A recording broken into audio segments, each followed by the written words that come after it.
Hey y'all, so my mom used to make these crunchy tacos back in the day, and they are so bomb and they're super easy and cheap to make. She actually passed away a couple years ago, so I can't ask her like exactly how she did it, but from what I remember, she always had potatoes in there. I boiled 3, but I only used 2 of these, and just boiled them whole until they are soft and you can peel off the skin. And then I used a whole chicken and just shredded it up.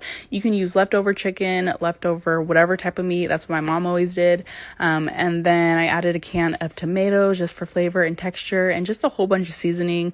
Just throw some seasonings in there, mix it up, taste it. You can always add more. I also added some garlic salt after I mix this up.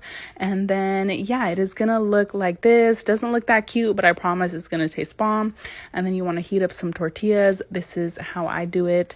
And then I threw some cheese in there, threw in the filling, and then added more cheese. And this will make like 30 tacos. I just use a whole bag of tortillas, and then you just want to cook it on both sides for a couple minutes until they are nice and crispy like that. Then just add some hot sauce or salsa, and it is so good, y'all, I promise.